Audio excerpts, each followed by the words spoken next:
All right, we are live with Alexander Mercouris in London. And once again on the Duran, we are very happy to have with us the one and only Aaron Maté. Aaron, how are you doing today?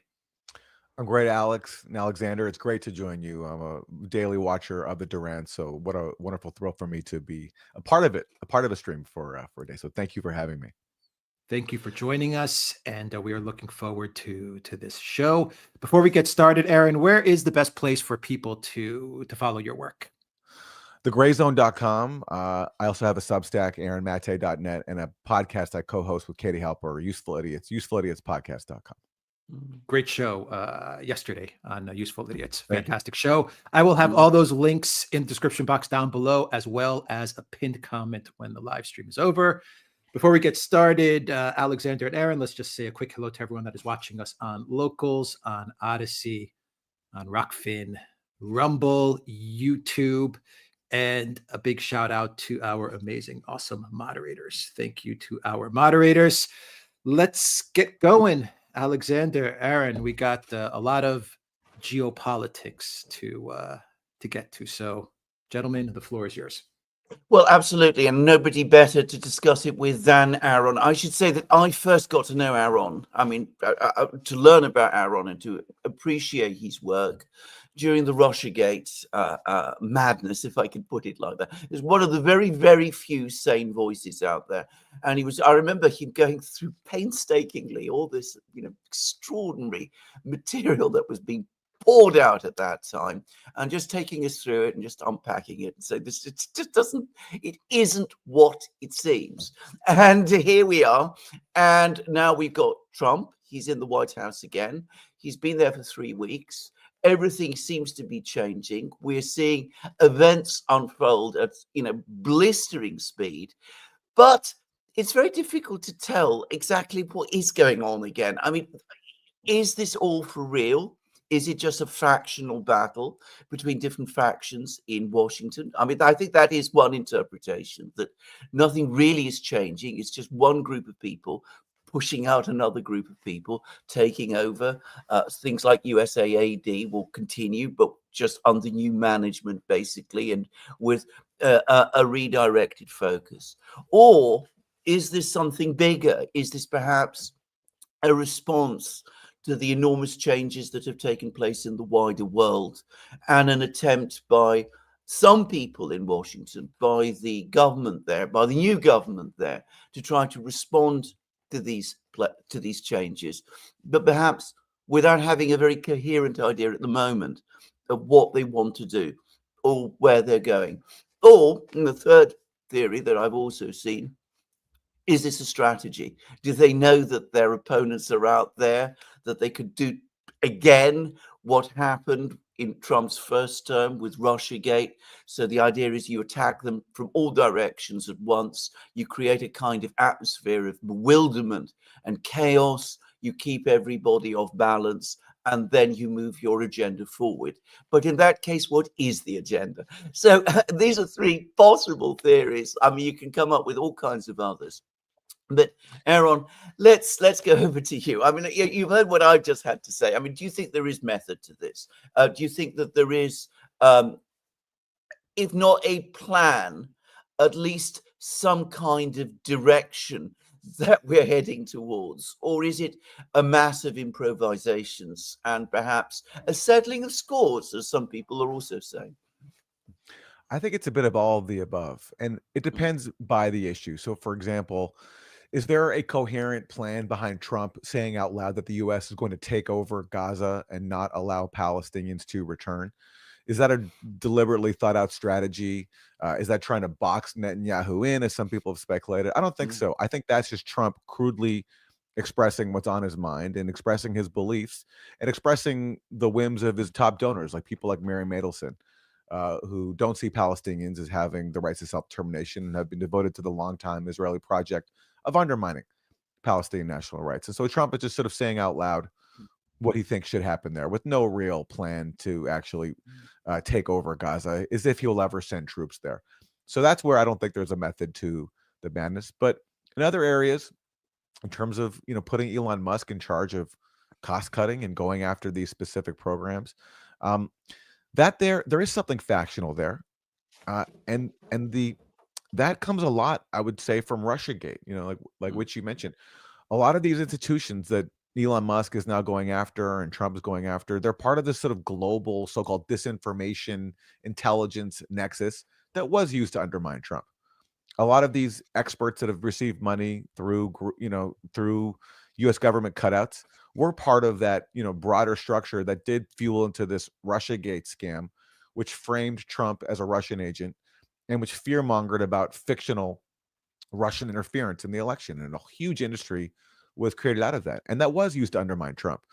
It was a part of his first impeachment when he was impeached after pausing weapons sales to Ukraine while asking Ukraine to look into the corruption of the Bidens.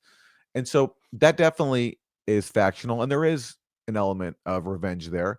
That was a major factor in Trump, I think, appointing someone like Kash Patel, who helped expose Russiagate, to head the FBI, and someone like Tulsi Gabbard, who's been very critical and skeptical of U.S. intelligence claims, to head the Office of National Intelligence. But then there's also just, I think, a traditional Republican thing going on where you have tax cuts for the ultra wealthy. Trump is talking about not touching, and in fact, maybe even increasing Pentagon spending, while also claiming that Elon Musk is going to cut costs at the Pentagon. But what are the odds of that when Elon Musk is a Pentagon contractor who makes a lot of money off of the Pentagon's massive budget? So yes, in a Russiagate context, in the context of lawfare being used to undermine Trump for a long time, it wasn't just Russiagate. Then you had the raid on Mar-a-Lago by the FBI, all those cases brought against him, the really trumped up case in New York about hush money payments that Trump's detractors thought was the end of his political career because he was found guilty for some stupid campaign finance violation that no one cares about. There is going to be some settling of the scores there. On the other hand, a lot of this is just traditional Republican politics, favoring the wealthy, cutting social programs, going into USAID. Is he really going to take on the regime change apparatus of USAID, or is he going after more the low-hanging fruit of like gender programs and so-called woke stuff that is an easy target? On the latter question, is he going after the regime change apparatus? I'd love to be proven wrong, but I'm skeptical that he actually will. Can I just say something, which is that regardless of what the motivations behind this are, we have learned an awful lot over the last 3 weeks about the way in which some things work.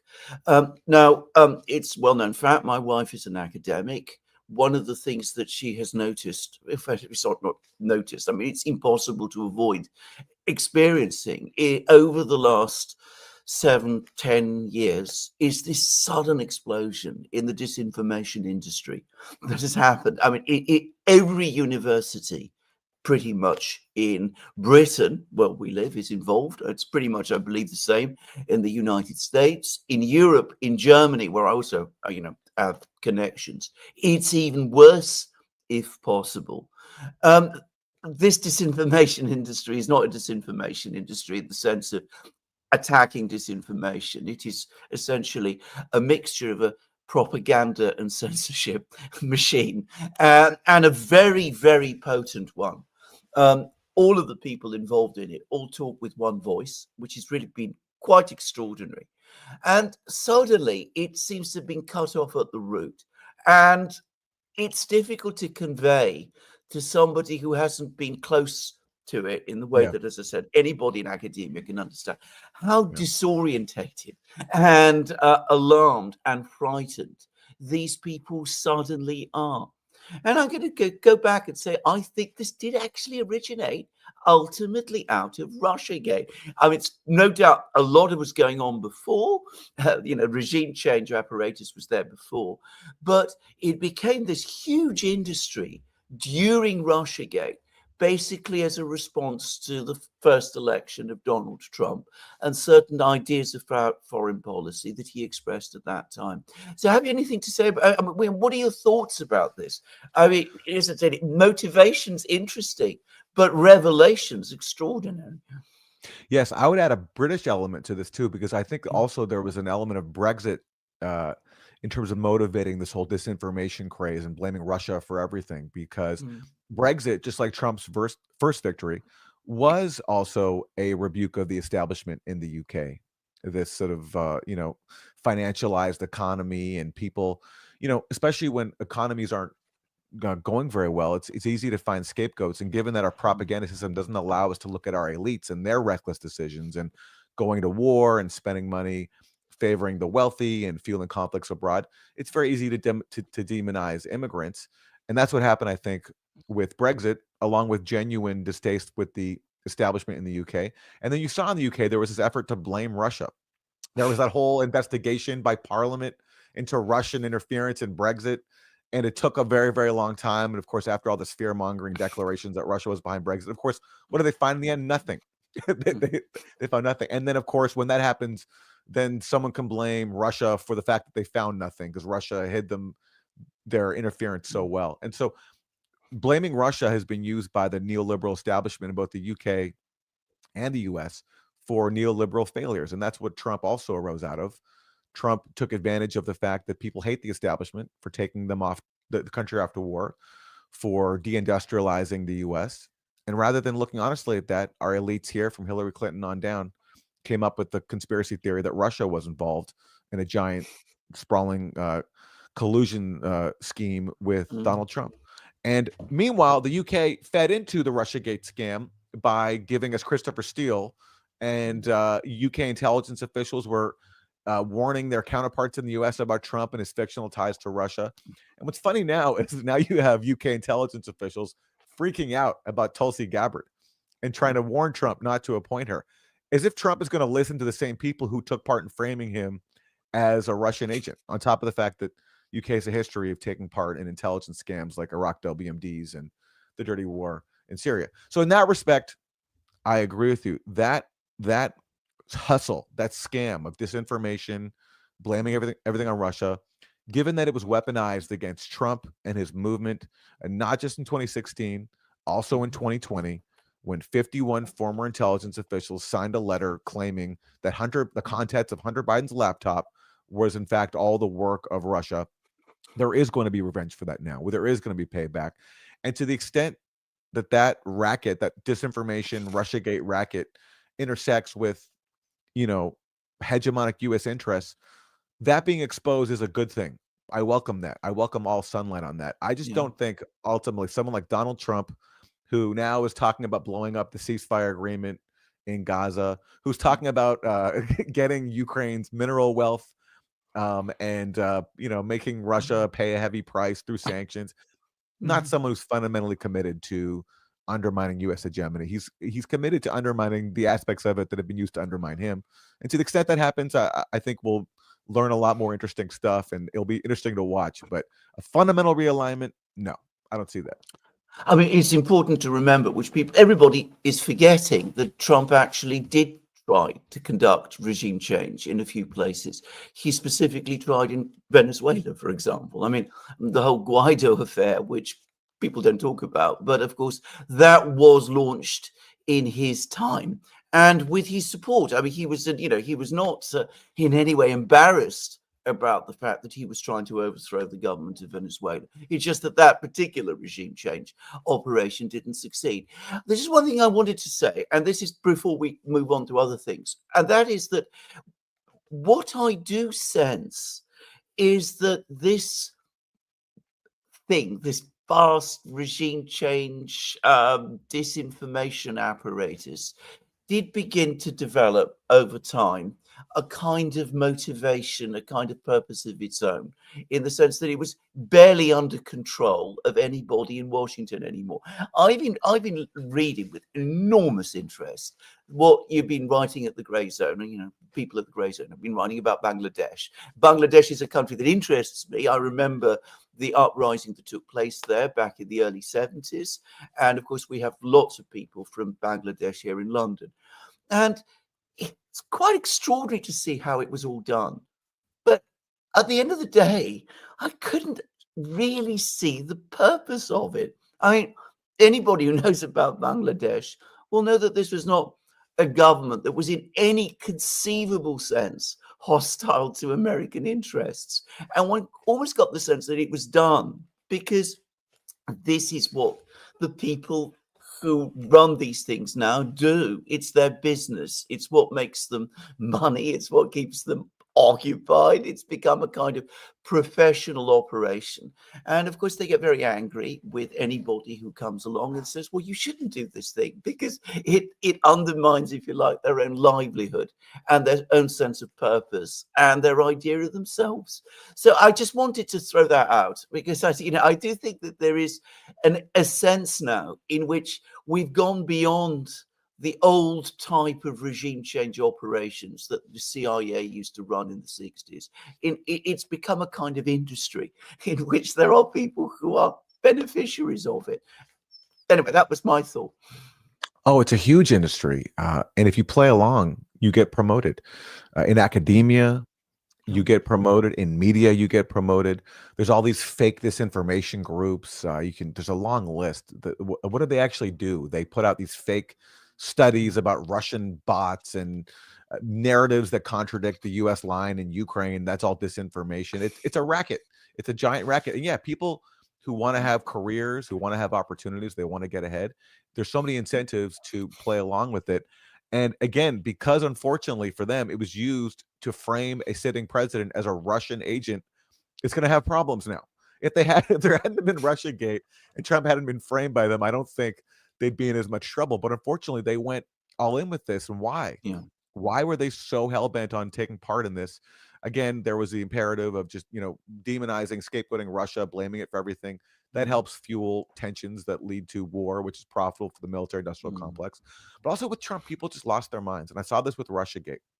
The willingness of smart, informed people who've long been skeptical of the national security state, willing to go along with this moronic conspiracy theory that Trump was conspiring with or being blackmailed by Vladimir Putin, and that Russian email hackers and bots and social media ads that nobody saw had brainwashed millions of people into not voting for Queen Hillary Clinton.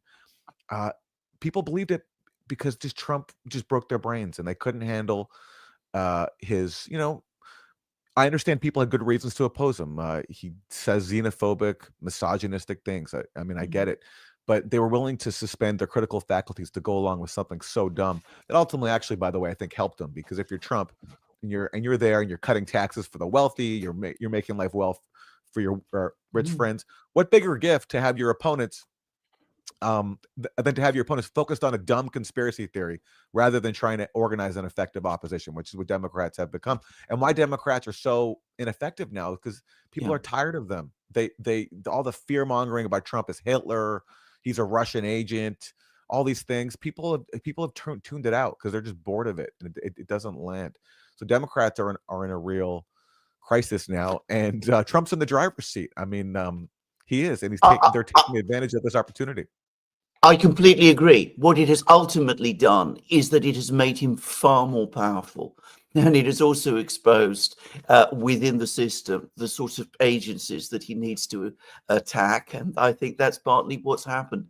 Now, if we could actually, because I think Russiagate isn't the source of much of this, because one of the other effects of Russiagate was that it caused an enormous crisis in international relations, because the United States essentially was saying that this other nuclear power had interfered in its domestic politics.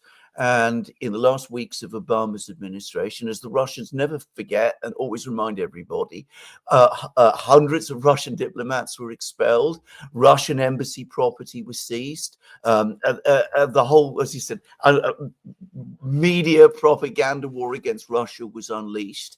And everything has inexorably followed from that point to this complete crisis in relations that we have now.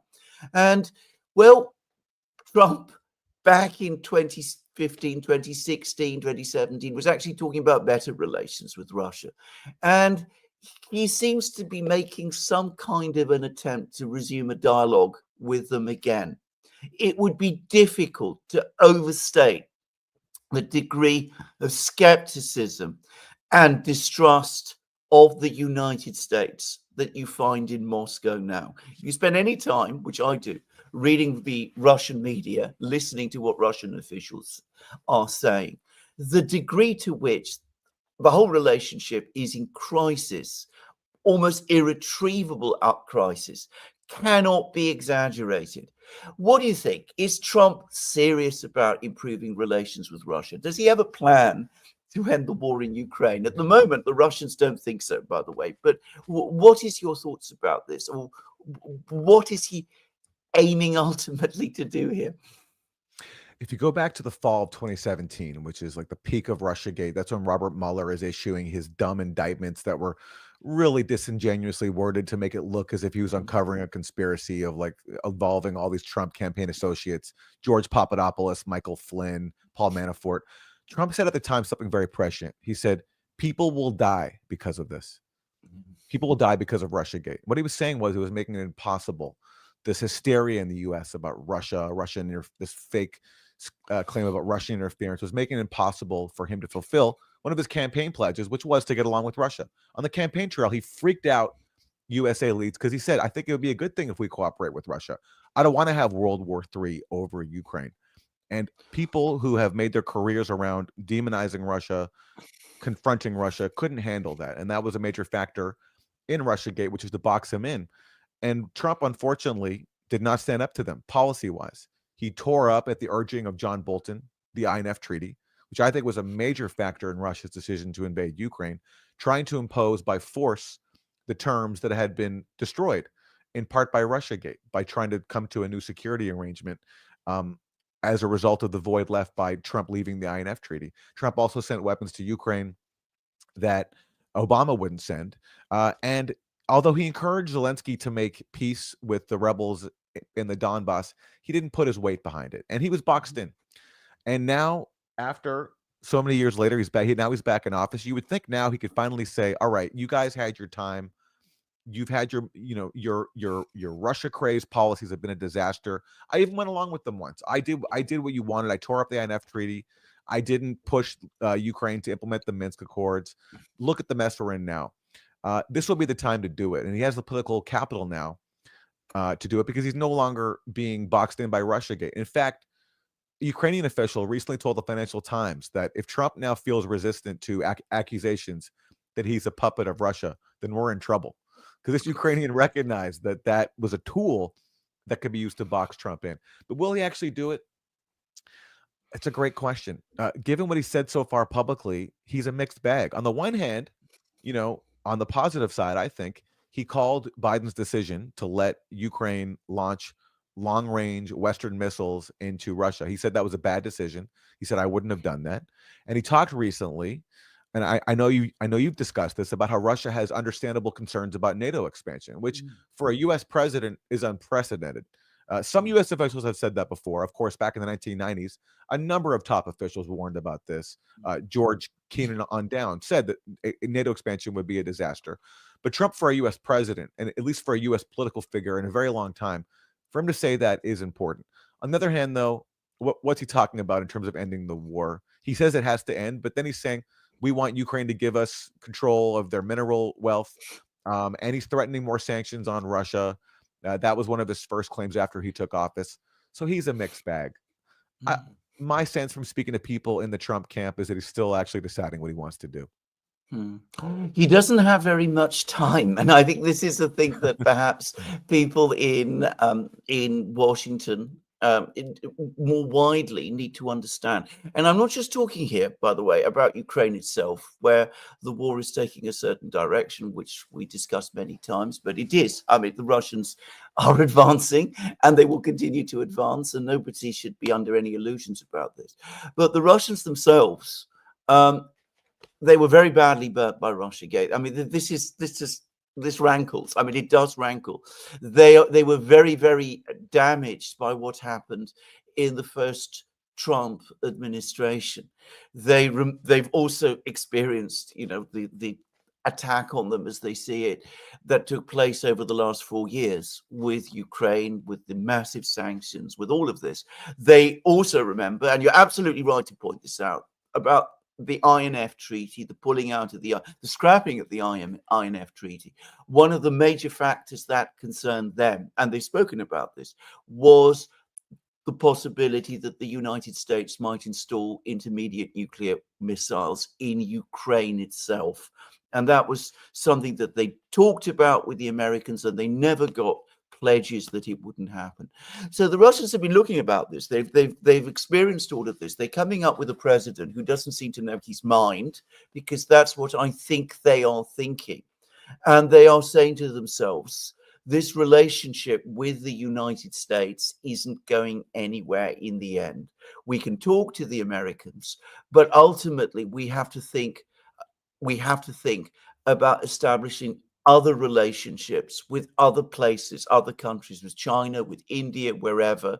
And as for the Americans, we can't work with them because they're not agreement capable. And in the long term, it's actually dangerous for us to become involved with them. So the window of opportunity to shift the relationship, to put it back on a more even track, which I think America needs, actually, and the world needs, I think that is actually a very small window. And Alex yesterday found this latest comment by the Russian Deputy Foreign Minister Ryabkov, who's a very senior man, and he actually used that expression, a very small window of opportunity. And he says it's absolutely, it's entirely up to the Americans whether they use it and whether they use it properly. So they need to get their act together very fast if they want to retrieve this relationship at all. But that begs the question: do they even want to retrieve a relationship? Anyway, many points. What do you think? What are your thoughts there? And one point that I've heard you make before is that a big question over Trump is he going to go to Congress and ask for more money for weapons? Because that's ultimately what would keep this war going. Ultimately, the weapons will run out.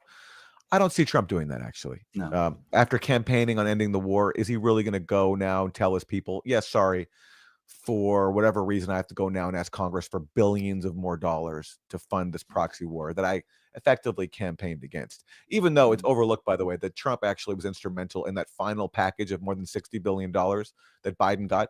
It was Trump that gave his blessing for that. So Trump has a very mixed bag here. But as president now, will he go back to Congress and ask for more money? No. But will he really go back on his own policies, like killing the INF Treaty? And also, we haven't mentioned this yet, trying to kill the Nord Stream pipeline. Yes, he basically said that the CIA, the U.S. did kill the Nord Stream pipeline. But before that, it was him that was trying to kill it through sanctions. He put heavy sanctions on Germany that Biden actually undid when Biden first took office to try to kill the Nord Stream pipeline. Is Trump going to now go back on that? Will Trump, for example, if Russia says, we'd love it if you finally took out these dangerous so-called missile defense sites in Poland and Romania, which everybody knows are there to threaten Russia. You know, the official pretext is that they're to help defend Europe from Iran. That's what the Bush administration claimed. Everyone knows that's a joke. Is Trump going to be the president to take out those missile sites? I'd love it if he did, because why are they there? Why do we need missile sites in Poland and Romania to threaten the world's other top nuclear power? It's suicidal for everybody. Will Trump do that? Given his record, I don't see even with the political capital he has now, I don't see the political courage to be able to do that. I do see, though, him not going to Congress to ask for more money for weapons. And I don't see him making it sort of like a hard line of his presidency to not, to refuse to let Russia control the parts of the Donbass that it wants. Trump does not seem emotionally attached to Ukrainian control of the Donbass, like, say, Joe Biden and Antony Blinken were, who were just ideologically committed to fueling this proxy war for as long as possible. So I guess the one difference, or the one major difference with Trump and Biden, is I don't think we'll be seeing Trump go to Congress to ask for more money to fund the war, to fuel the proxy war. And if that's the case, then what are we looking at? And let me put that to you. I mean, what do you think is the realistic prospect here of how this war proceeds? Is it just a frozen conflict where there's no formal arrangement, no formal negotiation, and we just have this North Korea type situation for a very long time?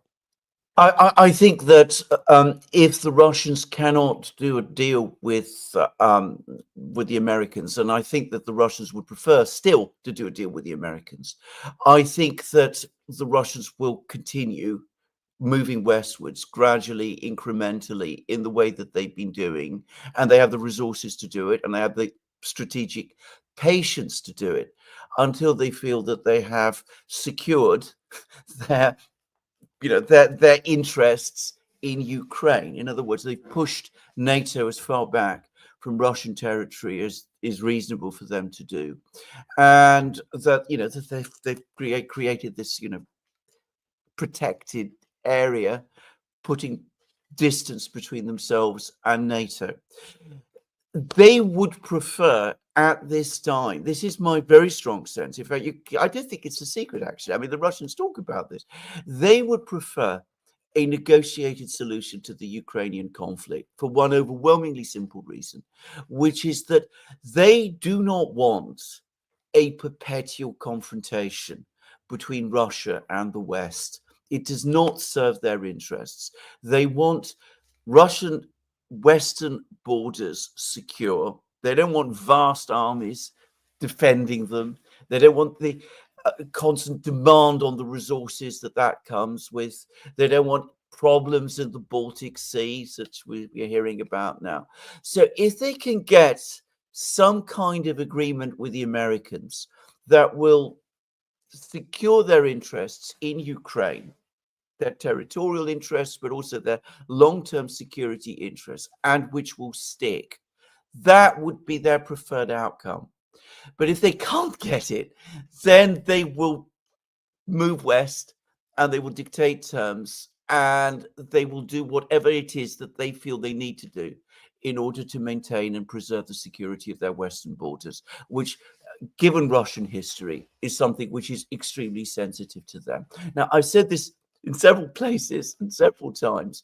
As I said, I don't think it's a secret. If you listen to what Putin is saying and what Lavrov is saying and what people like that is saying, you can see there what the Russians would hold out for. So there is an opportunity for negotiations. And the Americans do have leverage if they understand what it actually is. But I'm not convinced that they do. And if they think that they can impose a solution on the Russians by threats, blackmail, and bribes, then that's not going to work, because the Russians are not going to be intimidated. And for them, security of their western borders is paramount.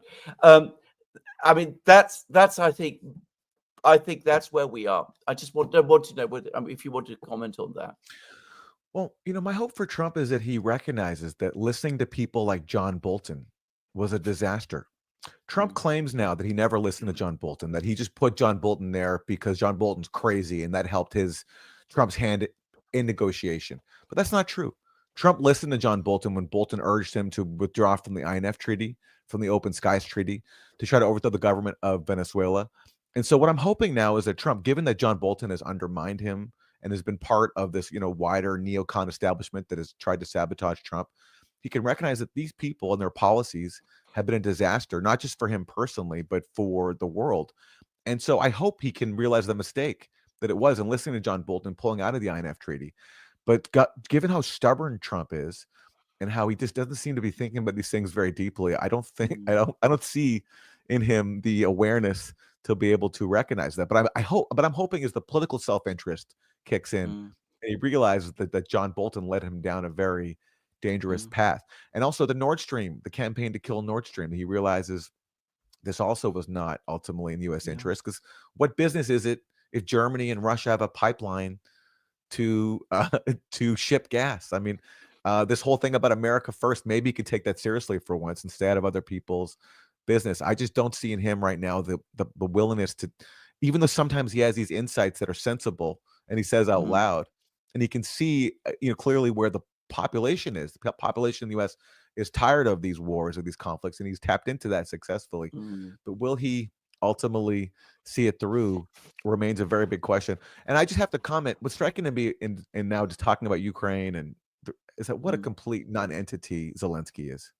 just a complete non-entity whatsoever. I mean, this has been true for a while. You guys have talked about this, but it's never been more apparent now. What is he now? Basically, he's a podcaster. He goes on podcasts. He goes on Piers Morgan. He says these outlandish things about getting nuclear weapons back. He's openly promising Trump, yeah, sure, take our mineral wealth. I'll do anything. He's completely humiliating himself. His support inside Ukraine is totally cratered. People are sick of him. And he just represents the complete tragedy that happens when the U.S. can exploit wedges inside a country. The U.S. has used Ukraine not to defend Ukraine, not for its own well-being, but to bleed Russia.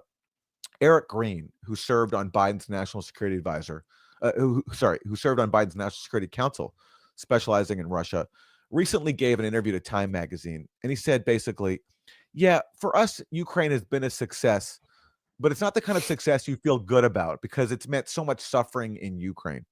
So what Eric Green was saying was that, yes, our success has come at Ukraine's expense.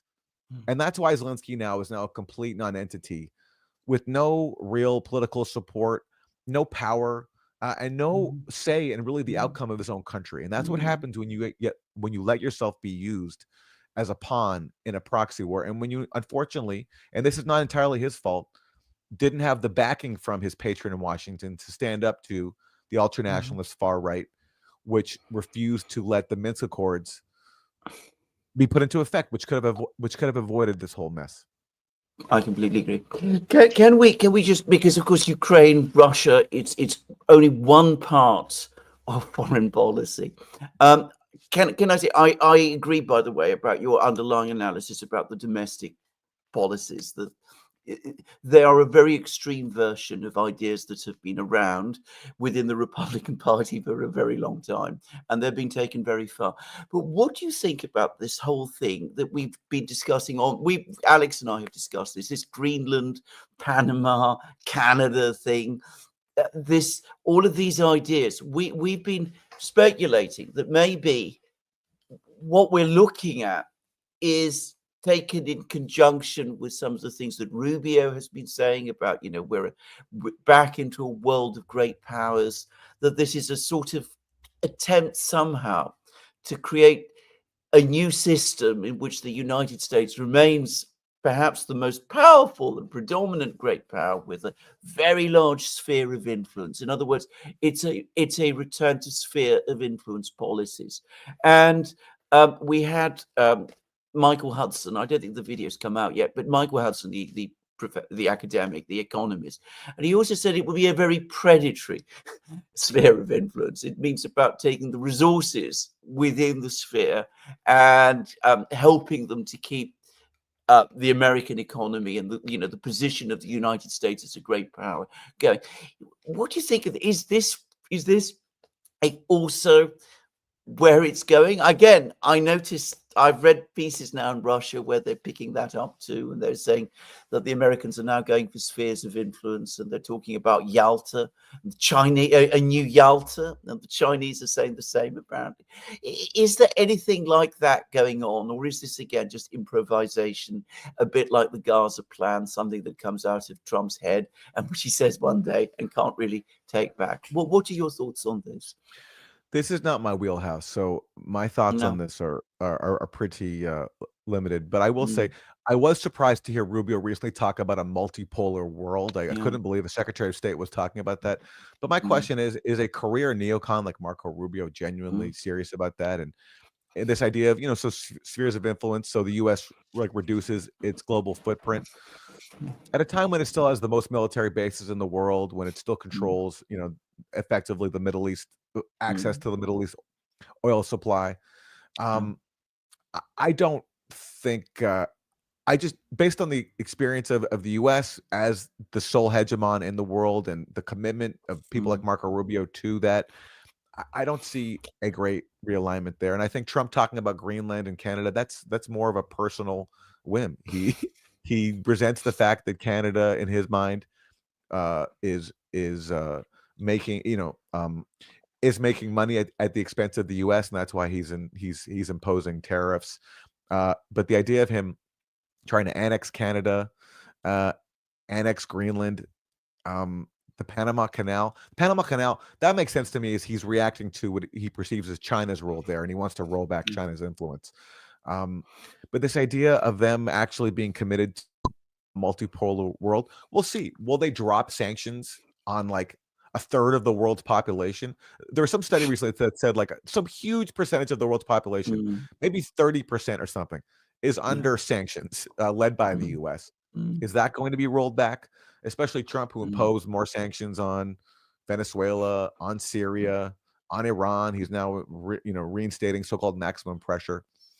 So do I see Trump embracing what Rubio says is the new multipolar world? Again, I have a hard time seeing it. Can we just talk about China quickly? Because of course this seems to be the priority of many people in the Trump administration. That I mean, I also have to say I thought it was the priority of many people in the Biden administration and in the first Trump administration and the Obama people as well. In other words, there's been this slow, steady build-up, which has also played out in Europe, of antagonism towards China. And we've had reports that there's been more tensions today, that, you know, the vice president walked out of a speech of a Chinese official and that kind of thing. What is going on? Are we going to see a new front line open up in the Indo-Pacific? I mean, there's been a lot of talk about this, but is there going to be more energy put into this? You mentioned Marco Rubio. One of the interesting things is that Marco Rubio, for me, has been speaking to European officials. He's been very, very moderate, actually, in his language about the Russians. But when he talks about the Chinese, he talks about China's malign activities and malign influence. He uses that kind of language about them. Alexander, this is a question I'd much rather hear your thoughts on than mine. But I'll just say one thing, which is that recently in the New York Times, there was an article about the CIA and the new direction under John Ratcliffe. And one of the things they said was they're going to focus on China. Yeah. And so, yes, based on that, based on what Trump has been saying, what Marco Rubio has been saying, the real fear of China and the resentment that comes from China now being a rival economic power. That's Washington just feeds off of destroying any type of countervailing force to its hegemony. So it's no surprise to me that now we're going to see more action against China, and to the extent that becomes military, kinetic. I mean, I'm curious your thoughts on that. Well, absolutely. I think we are heading in that direction. I think that's what partly the whole idea about, de-emphasizing Russia, de-escalating in Ukraine is all about. It's all about focusing on China instead. I think the original plan was to try and use Ukraine to weaken Russia so that, that detached Russia from China. Now it's a different plan. It's transfer your resources from Europe to China and try and patch up something with Russia. I think that any confrontation with China does not serve anybody's interests. I think it is potentially every bit as dangerous as any confrontation with Russia would be. China is also a nuclear power. It's also becoming a militarily a very, very powerful country, and as you correctly said, it has a very, very large economy and its own objectives and interests, which are not entirely incompatible with those of the United States. I mean, there can be rivalries, but rivalries can be managed. It shouldn't lead to outright hostility, but my sense is that that is exactly where we're going. Anyway, those are my thoughts. Let's turn to the Middle East, which I know you are you have some. What plan, if any, do you think the administration has about the Middle East? Again, there is a view that Trump doesn't want wars in the Middle East, that he brokered the ceasefire in Gaza, which came as a surprise to many people, even though that looks like it's on the brink of collapse, that he doesn't want a war with Iran, though he's back to maximum pressure with Iran, but that he's also talking about doing a deal with the Iranians if they give up nuclear weapons, which of course they've never had. But what is there a plan here as well? Is it a plan to avoid war? Is it, on the contrary, a plan to support the current policies of the Israeli government and to try to strengthen Israel even further? Is the entire plan to develop diplomatic relations between Saudi Arabia and Israel? Is that what they're working towards? I mean, do they have a plan for the Middle East? Because if they don't, then of course the Middle East is not going to just wait. It's going to come and things are going to happen there. They always do. But what are your thoughts about this? I think the plan is to try to continue the Abraham Accords process, the brainchild of Jared Kushner, which basically is premised on buying off the Gulf states to sideline the Palestinians and give them nothing. There's a bipartisan view in Washington, from Trump to Biden, with only fringes of the Democratic Party dissenting, and maybe a few Republicans like Thomas Massey, that Palestinians have no rights, that they don't have the right to self-determination, and that they're just a nuisance and should be ignored. And that's why Trump can openly claim that Palestinians should leave Gaza and not come back, because that's just the prevailing view in Washington. That's the view of the Israel lobby, which is very, very powerful. And it's, I don't see Trump deviating from that and having any plans to reverse that. I don't think Trump wants to take over Gaza, as he talks about. He's not going to send troops to do that. They just want to buy off the Gulf states and hope that they'll go along with it. Saudi Arabia has already said they won't do that. And the problem is, no one will seriously consider this notion, which is common sense around the world, except for in the US and Israel and the establishment, that Palestinians have the right to self-determination. And if they would just recognize that, that would solve so many problems. The denial of Palestinians of the right to self-determination is at the heart of conflict in the Middle East. But because Israel is premised on denying that right, it was founded with ethnic cleansing, refusing to acknowledge that ethnic cleansing, refusing to let Palestinians return to their homes, and not trying to continue that process, continue the project that began in 1948. That's the only plan. And it means ignoring the plan that's on the table that the whole world supports. The Arab states, Iran, leaders of Hamas have all endorsed a big compromise for Palestinians, which is the Arab Peace Initiative, offered formally in 2002. Israel gets full normalization from the entire region in exchange for withdrawing from the West Bank and Gaza and allowing for a Palestinian state there. For Palestinians, that's a major compromise. That's just 22% of their historic homeland. The rest of it, they'd be ceding to people who stole it from them. But they're willing to accept that. Even leaders of Hamas have been willing to accept that. But it's Israel and the U.S. have stood alone in blocking that. That's why every year at the UN General Assembly, you have votes along those lines, with only the U.S. and Israel and a tiny number of states voting in opposition. And there's no constituency or no powerful constituency in Washington that is willing to rethink that. And as long as you don't have anyone willing to grant Palestinians even their own compromise, their own minimal rights to a state in just 22% of their land, you're going to have conflict. And no matter what Trump's intentions are, even if he doesn't want to have a war with Iran, which, I have no reason to believe that he does want confrontation, you're going to have perpetual conflict as long as you continue to refuse and ignore the Arab peace proposal that's been on the table for a long time. I would just add to that, with which I completely agree, by the way, that the Abraham Accords, whatever they achieved, they did not bring peace to the Middle East. The situation in the Middle East has deteriorated since the Abraham Accords. It has not improved. And so doubling down on that policy, trying to get the Saudis to agree to establish diplomatic relations, is simply doubling down on something which isn't succeeding. It isn't working anyway, even if the Saudis do agree to this, which, by the way, I don't think they will, for all kinds of reasons. Let's just finish. Let's wrap up with another question. Is this going to work? I mean, all this huge churn that we are seeing in Washington at the moment, is this going to continue, or is there going to be resistance starting to develop and emerge? There's already challenges in the courts that we're starting to see, and they're the first ones.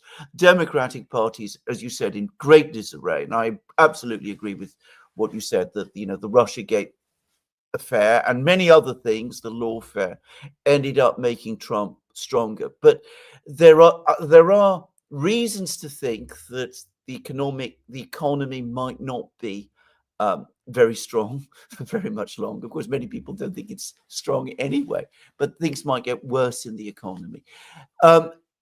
Is there is there a point when resistance starts to come back? And when do you think that is? And who would that resistance be from? Hard for me to make a prediction, but I can express a hope. My hope is that, the bases of both sides, Democrats and Republicans, can realize that their leaders have lied to them. I mean, Trump has claimed to be anti-establishment, to help the working person. Remember, he was going to tackle grocery prices. He was going to lower the cost of eggs. Now he's saying, that's pretty difficult. I'm not going to do that. And why can't he do that? Because he won't actually embrace, in my opinion, genuinely populist policies. He's ultimately a very wealthy person whose friends are all wealthy. That's who he identifies with. That's who the Republican Party ultimately serves. And now, as they're putting a budget together, they're going to prioritize defense spending. They're not going to cut that. At least that's my prediction. And they're going to go after things like Medicaid while still cutting taxes in a way that favors the wealthy. That's my opinion of Trump's tax cuts. I know some people disagree with that. They think that the tax cuts had a broader benefit, but it's my opinion that Trump has favored the wealthy overall with his policies. And I hope that his base can see that he's betrayed them. In talking about, did he campaign on taking over Gaza, for example? Was that part of his campaign platform? Michael Tracy has pointed this out. My friend, the journalist Michael Tracy, is, Trump didn't campaign on this, and all of a sudden he's talking about the U.S. taking over Gaza. And even if Trump is just being fanciful, still, that's a betrayal of what he promised his base, to disengage from these foreign entanglements and not do the bidding of other countries, to do the bidding of the United States. And so I hope that Trump's supporters can be sufficiently disillusioned by seeing Elon Musk, being now put in charge of the government. Elon Musk is not a working man. Seeing Elon Musk and all these Mark Zuckerberg and Mary Matelson, all these oligarchs on stage with Trump at his inauguration, not working people. I mean, well, Democrats too can realize that their leadership, which has done everything it can to avoid being a class-based party, it's embraced the neocons. It has embraced what you can call identity politics as a way to avoid being a class-based policy. It's pushed them into these moronic scams like Russiagate and all these Trump lawfare cases, helping Trump in the process by keeping him in the media and by helping him burnish his credentials as being someone persecuted by the establishment because of all the things they did to him. I hope both bases can see that they've been sold a bill of goods and that can create enough anti-establishment sentiment to really change things. I'm not optimistic, though. It's a very polarized, propagandized country. The propaganda system works exceptionally well, and I'm not feeling very optimistic about it. But that's the thing with history. You never know. Absolutely. I once read somewhere that when change looks impossible, it's when it becomes inevitable. So let's just hold on to that. Anyway, Aaron Maté, thank you very much for coming and answering my questions in this very comprehensive and thorough way that you have. Thank you very much also for your insightful thoughts. If you just wait there a little, Alex, I'm sure, has some questions to put to you. Aaron, you have 10, 15 minutes for some questions yes. from viewers? Yes. Fantastic. Auto Carnage says, what a great powerhouse of a show. Alexander, Alex, and Aaron, thank you for all your hard work. Thank you for that. Otto Sparky says, Aaron, could the gray zone help Matt or Falea produce video snippets, humorous or not, to get President Trump up to speed on world issues such as Gaza and Ukraine? Summing them up is essential. Matt Orfilia makes great videos, and that's a great idea. So thank you, Sparky. From ICX, Chnika says, hi, Aaron and Duran. A question for Aaron. How does the Ukraine project fit in the greater Israel project? A distraction, a way to collapse Europe to open the way? Thank you for your answer in advance. I mean, to the extent there's overlap, it's that they're both U.S. proxies carrying out, the dictates of U.S. hegemony. In the case of Israel, it's for the U.S. to, have someone to help it police the Middle East. Israel can carry out client services for the U.S. So, for example, when the U.S. wanted to help apartheid South Africa, but that would look too bad, they got Israel to do it. When the U.S. wanted to arm death squads in Central America, but there was congressional oversight, pushback of that, they got Israel to do it. So Israel serves a proxy role for the U.S., and so does Ukraine. The proxy role for Ukraine is just to basically sacrifice itself to bleed Russia at the expense of Ukraine. The other overlap is that both countries have a heavy supremacist component that the U.S. has sided with. In the case of Ukraine, It's the ultranationalists who don't see ethnic Russians who live mostly in the east, in the Donbass, Crimea, as equal Ukrainians. In the case of Israel, it's effectively now a Jewish supremacist state that doesn't see Palestinians as equal human beings. And the U.S. has encouraged this supremacy, this chauvinism, for its own benefit at the expense of everybody. It's been a disaster for Israelis, for Ukrainians to be guided by the supremacist ideology. But that's what happens when you're a U.S. proxy. So that's the sort of continuity that I see there. Oh, but by the way, and also in both cases, the U.S. has blocked diplomacy. In the case of Ukraine, it's been the Minsk Accords. Russia's offered to negotiate prior to invading. The peace deal that was reached after Russia invaded, which, as we know now, the U.S. stood alongside the U.K. in blocking. And in the case of Israel, it's the international consensus I mentioned earlier, the Arab Peace Initiative, an actual two-state solution, which, by the way, is not a fair solution at all. It's a massive injustice to Palestinians to have to recognize this Jewish supremacist state in any of historic Palestine. But it is, unfortunately, I think, the most practical, realistic solution on the table. It is what the whole world supports. It's the U.S. that stood alone in blocking it. So in both cases, advancing supremacy, blocking diplomacy, fueling disaster. JJHW says, I would like to thank Aaron and everyone over at the Gray Zone for everything they did for Gonzalo Lira. I and many of his friends are eternally grateful for your efforts.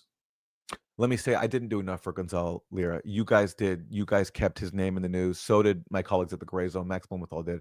I regret that actually I did not speak out more. I didn't fully get Gonzalo's story, to be honest with you. I didn't understand it. And it's to my great shame. And recently there have been some emails released at the Department of State, some FOIA some Freedom of Information Act releases about the internal communications about Gonzalo Lira.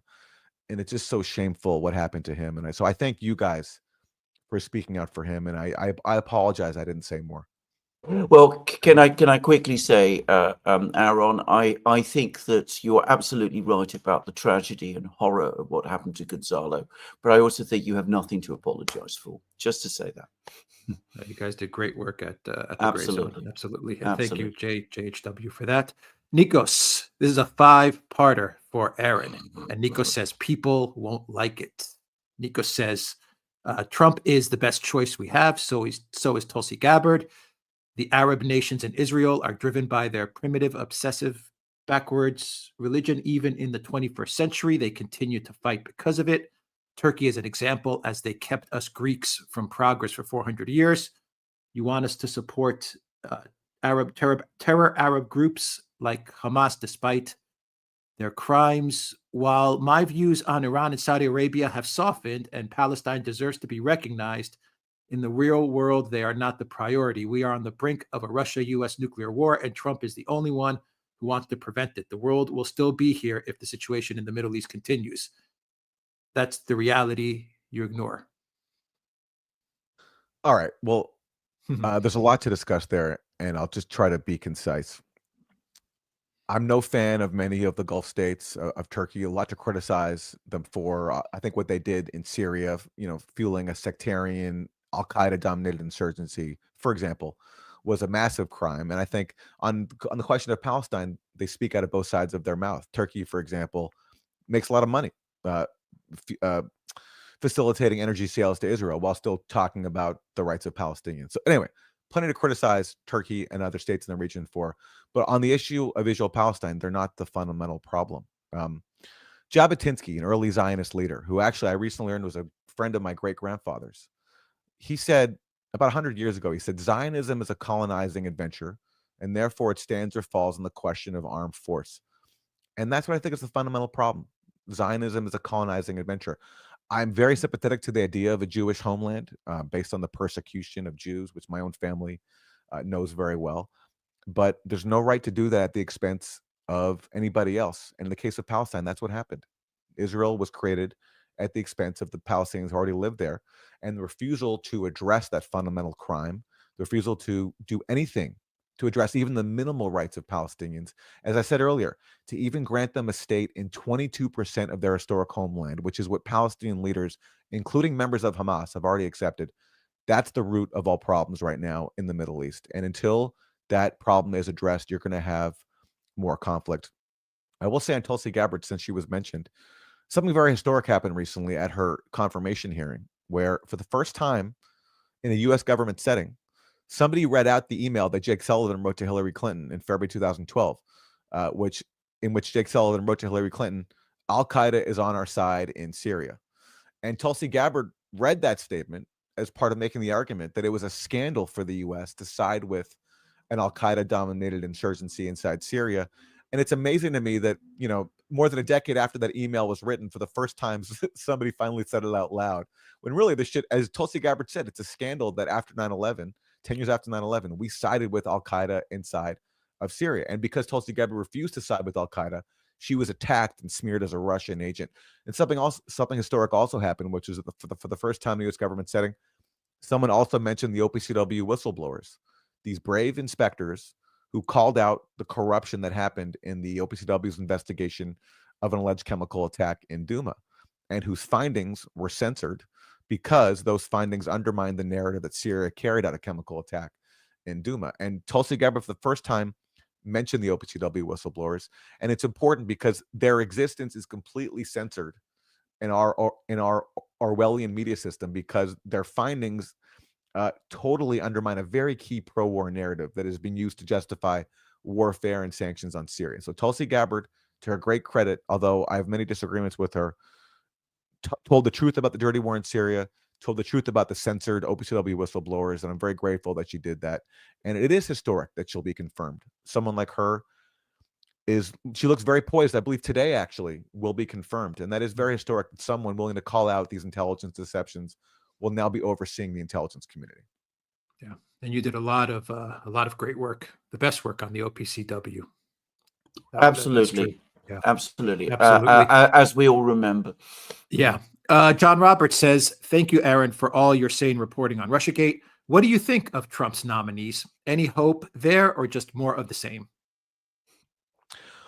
Well, the question there is, can one individual really do anything in this really entrenched system that we've been talking about for this discussion? And no, I don't think Tulsi Gabbard or Kash Patel is going to oversee a sweeping overhaul of all of these intelligence agencies. But look, would I rather have someone in there who's been right on these really important issues and had the courage to stand up to the national security state? Of course, it's important. And despite my disagreements with Tulsi Gabbard on many issues, especially Israel, I'm not going to overlook the importance of someone who called out the CIA working with an Al Qaeda dominated insurgency, now overseeing the CIA. That's very important. It shows that Tulsi Gabbard has shown at times real courage and real willingness to take risks for the truth, and because she wants to see a more sane policy. I think that's very, very significant.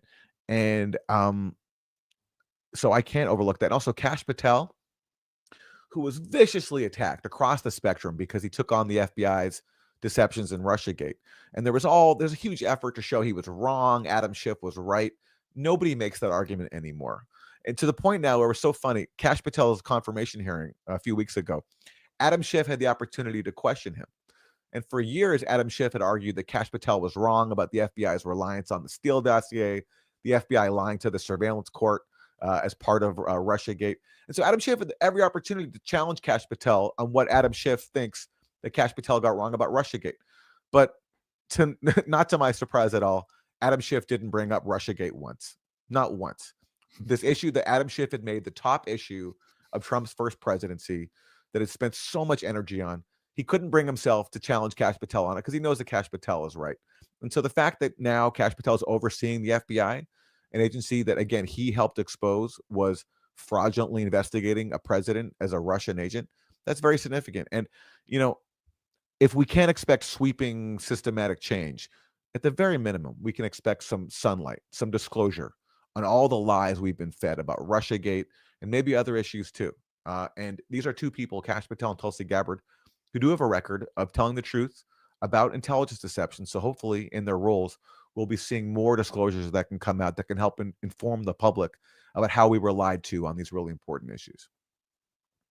Elza asks, "Aaron, do you have an opinion about the Auschwitz event without Israel and Russia this year?" So this is a reference, I think, to the liberation of Auschwitz being commemorated without the presence of Israel and without the Russia. presence of Israel and Russia, yes. Well, the exclusion of Russia is just part of this really unfortunate revisionism that seeks to erase the sacrifices of the Soviet Union in defeating the Nazis. Trump recently said that that we defeated the Nazis with the Soviet Union's help, which I can laugh at, but if you're a Russian, it's so offensive. I mean, the sacrifice they had, and for that to be completely diminished, and that's because of geopolitical factors now. It's just people don't want to acknowledge Russia as a country with a legitimate history, with legitimate concerns, with reasons to fear a hostile military alliance on its border, with reasons to be worried about Nazism inside of Ukraine.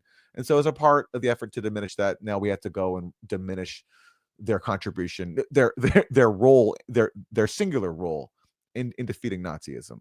Without them, the Nazis would not have been defeated. So that's that. And then with Israel, there's something really sad to me about a state now acting in the name of the Jewish people, now being so isolated around the world, and Netanyahu now being indicted by the ICC for war crimes that they can't participate in commemorating the Holocaust. And to me, it just speaks to the tragic history of Israel. In the aftermath of the Holocaust, the Jewish people ended up emulating the practices in some ways of the Nazis. And Gaza to me is a death camp. Of course, we have not seen, and we hopefully never will see, the industrial scale killings that we saw in the Holocaust. To me, there's nothing that rivals that. But Israel, with their supremacist ideology, with their actions in Gaza turning it into a death camp, has unfortunately emulated the Nazis that Israel was supposedly founded as a to ensure never again. So there's something very tragic about that. Stephen Temis says, great to see Aaron. And Samuel Moroni says, let's face it, is the two-state solution really still possible today with almost 1 million colonists in the West Bank? Israel would face a civil war. Your thoughts? Well, what's the alternative? And again, why should we accept the presence of these illegal Jewish supremacist settlers who come from places like where I am now, Brooklyn, New York, on what the world recognizes to be Palestinian land? Israel is a state. Again, I don't think it's a just state.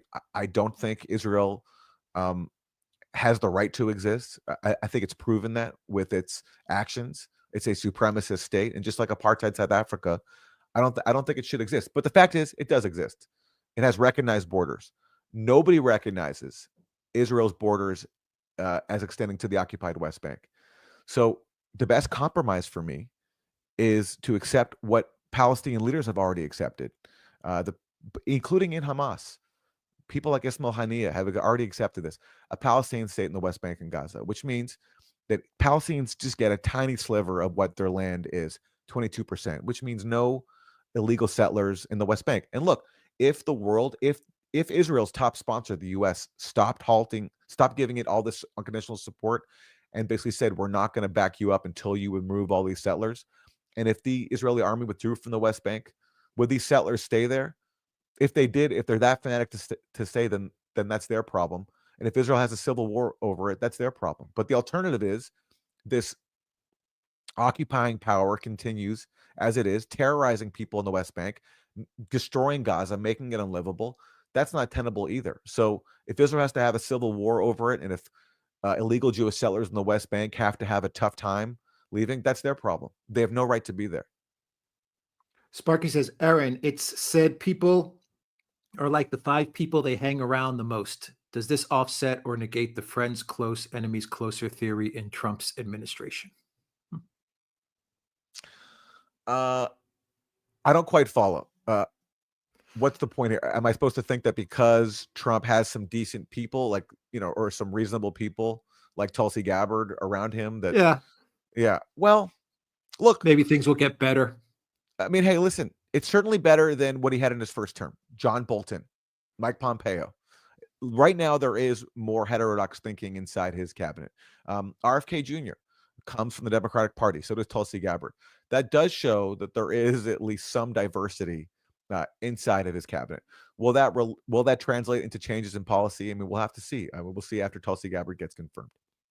Sparky says, Aaron, President Trump's been propagandized his entire life, so it's not likely to go against Israel. If he realizes the extent of the genocide, saving Israel from itself may be the best we can expect. Again, I don't know what's in Trump's mind on Israel, but I know who he hangs out with. He got a lot of money from Mary Mandelson. His son-in-law, Jared Kushner, has openly talked about, long before Trump did, expelling Palestinians. That's who I think he listens to on this issue, and that's why I don't think we'll see any change in policy. And Sparky says, Aaron, tell Max and Katie to get on the Duran. By the way, tell Katie I said hello. Tells for Sparky. Commander Crossfire asks, Greater Israel before the end of Trump term? Question mark. Well, again, let's hope not. Certainly, I think there are people in the Trump camp who would love that. I mean, look who he's appointed. Mike Huckabee, evangelical, fanatic, says Palestinian people don't even exist. That's what they'd like to have happen. The thing they're all discounting, though, is the Palestinians are a very resilient people. I've experienced this firsthand, having visited the West Bank and Gaza. They're a very resilient people. And as we've seen now with those images of people returning to what's left of their homes, this is their land. They're very connected to it. And they're not going to just take all this lying down. I will say, though, it's very difficult right now. Just obviously, to me, the fault lies with Israel, the occupying power, and its U.S. sponsor. But within the Palestinian movement, it's very hard for a national liberation movement to begin with, but especially when you're so divided. You have Gaza destroyed, Hamas in charge of what's left of Gaza, and then you have the West Bank, which is ruled by this corrupt, ineffective, compromised Palestinian Authority. And until we see a Palestinian leadership emerge that can unite everybody, we're going to have problems. And that's one of the reasons Hamas, one of their top demands when they, captured people on October 7th, they wanted the freedom of Marwan Barghouti, who's not Hamas at all. He's actually traditionally associated with Fatah, which is part of the PLO. But they wanted him released because they recognize that he's someone who has the rare credibility among all factions inside the Palestinian camp, who actually could unite Palestinians. And that's one of the reasons why Israel doesn't want to let him go, doesn't want to free him, is because they see him as an effective leader. He's actually talked about nonviolence. He's talked about accepting the two-state solution. This is a nightmare for Israel, which always wants to use the excuse of, Palestinian extremism as represented by Hamas to refuse to end the occupation, to give up its legal settlements. So a major issue is the division among Palestinians, and that's accentuated by Israel, which has done everything it can to divide Palestinians, including by physically separating the West Bank and Gaza, so that there's no exchange, that there's no free travel between the two, and to turn this movement, this already isolated national liberation movement, into an even more fragmented entity. And under those conditions, it's very difficult for a people to find their freedom. All right, two more for Aaron. Colorado Watch says Trump wants to buy Gaza with our tax dollars from Israel, who doesn't own Gaza. Yes. America is back. Yes. And one more question. Where is it? Here we go. From Sparky. Aaron, General Kellogg believes human waves of North Korean GMO super soldiers are attacking Ukrainian soldiers with shovels. Doesn't this discredit Kellogg? Shouldn't Max drop by the White House and let Trump know? Alexander, I'd love to hear your thoughts on this, because you followed this closer than I have. You had this claim from the U.S. that North Koreans are fighting side by side with Russia against Ukraine, and then that claim has kind of disappeared a little bit. What happened to it? And now Zelensky's trying to revive it again. He says that they left another, they're coming back. This is it makes one's head spin. As far as I am concerned, I haven't seen any actual physical, indisputable evidence that there are North Koreans actually fighting in the way that have been described in this area in Kursk region. Maybe there have been some, but certainly I suspect not on anything like the scale that is being suggested. Now, there is a connection between Russia and North Korea. The Russians have been importing heavy artillery from North Korea. This is indisputable. They have been training North Korean soldiers. And the Russian ambassador to North Korea, has now confirmed that Russian soldiers who've recovering from injuries have, been sent on holidays and to recuperate in North Korean sanatoria. So there is a relationship between North Korea and Russia. But I don't believe that this is a fundamental part of the war. And I don't really think that the North Korean army is involved in any significant way in the fighting in Kursk. I think if it had been, we would have seen evidence of it. To me, the fact that Kellogg is again giving weight to this story shows that he's basically out of his depth. He's not somebody who really has a proper understanding of what is needed in order to really negotiate a compromise with the Russians. He doesn't understand how the Russians are approaching this war, and he's talking to the wrong people. And what was the story ultimately? It was an excuse for Biden to let Ukraine launch these long-range missiles into Russia. That's what the official story was when Biden suddenly changed his mind at the end of his administration and said, okay, fine, Ukraine, you can use our missiles to fire into Russia.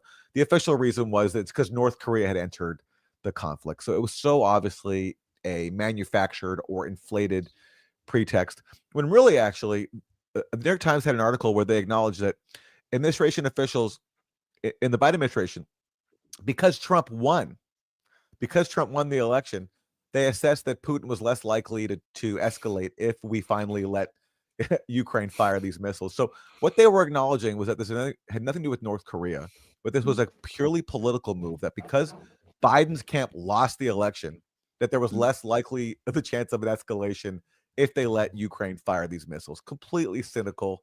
And this excuse of blaming North Korean troops was just one more ruse by a desperate Biden administration that fueled this war and refused all reasonable steps to end it. I agree.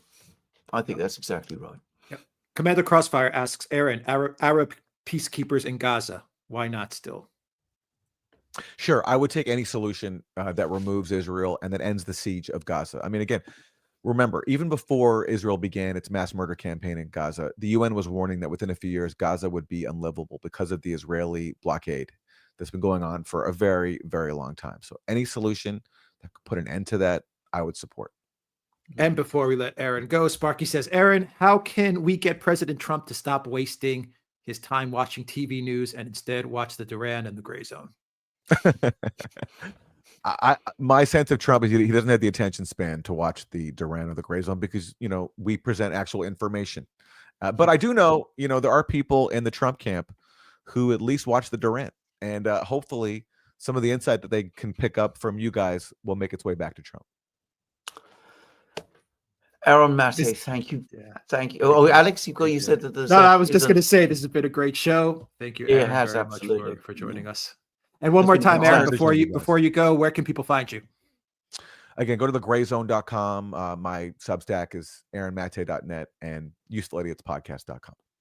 And I will have all those links as a pinned comment as well. Thank you, Aaron, for joining us. A real pleasure. Thanks for having me. Thank you. Thank you, Aaron. All right, Alexander. Oh, that was a great show. That was a great show. Oh, absolutely. No, I've been energized. I've been energized by it. All right. Let me find my place here. 1 second, Alexander. Here's a question from Sparky as I find my place that just came in. Turkey has a lot to chew with. Oh, man, I lost it. Turkey has a lot to chew with Syria, with Turkish army peacekeepers helping to abide time. Can they make deals with local governments who've run Syria for a few years anyway to stitch together a colonial government? Well, I've heard it said now from several sources, I mean, including Professor Marandi from Iran, who's got contacts in Turkey, including contacts in Erdogan's party, that Turkey is now having big buyer's remorse over the fact that they've overthrown Assad and basically have find themselves owning Syria. I don't think the Turks can do this. I don't think they have the resources. I don't think they have the local knowledge. I don't think they have the influence. And I don't think people in Syria terribly like them, by the way, which is a thing that people underestimate, but I think that there's a lot of hostility to Turkey in Syria. This is what I've heard from people who know Syria quite well. So I think that the Turkey, Erdogan, are going to have a massive trouble on their hands. And there's been more articles, by the way, recently in Britain, even in the British media, which finally have acknowledged that both the economic and the security situation in Syria has deteriorated significantly since Assad's overthrow.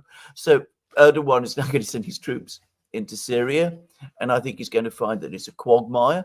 And I think he's also going to find that the instability and the violence which they will provoke by coming into Syria, there's a risk that he could spread to Turkey as well.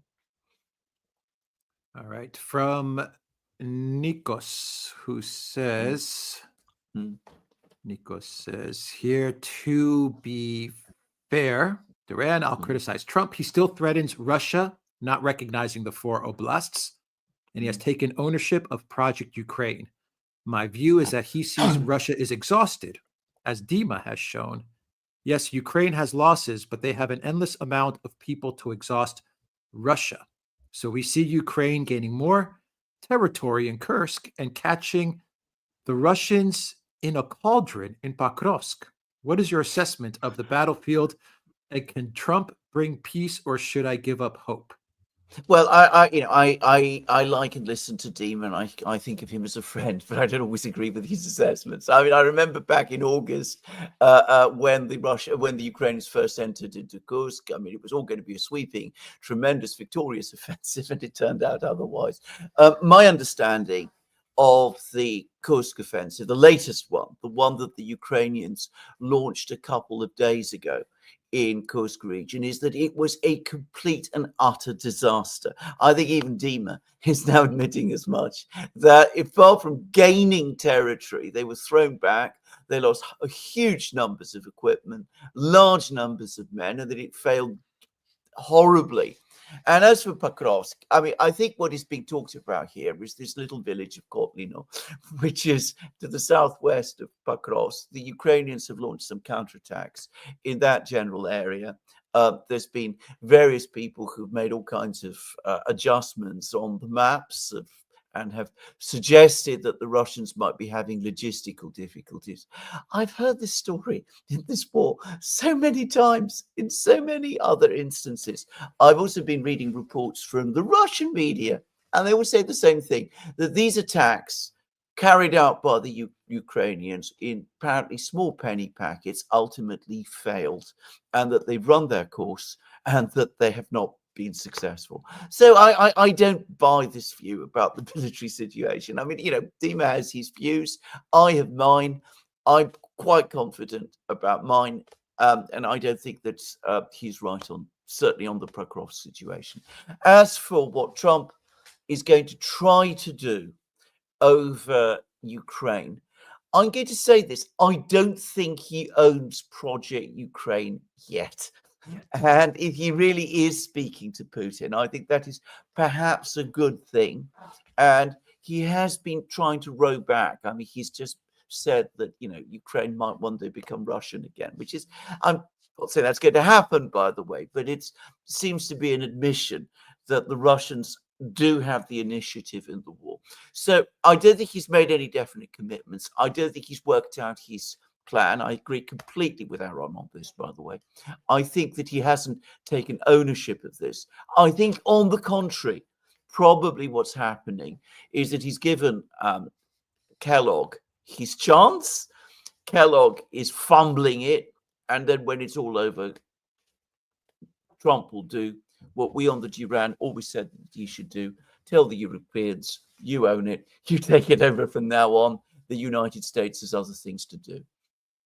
With one difference, Alexander, going off of Trump's interview with Bret Baier on Fox News, he is now saying, I want my money back. I want the US's money back. Absolutely. Yeah. Which is ominous for Ukraine, by the way, because of course they can't pay it back. So the fact that he's talking in that way is another reason for thinking that he's not going to invest any more money in this project. And on your video, you made a good point. last week, not even last week, a couple of days ago, he was saying, I want the rare earth minerals going forward for future weapons payments and security. Yesterday, he said, I want the rare earth minerals to pay us back for past weapons and money given. He's completely changed the narrative on that. Exactly. In again, in a way that should be very alarming for Zelensky and the people around him in Ukraine.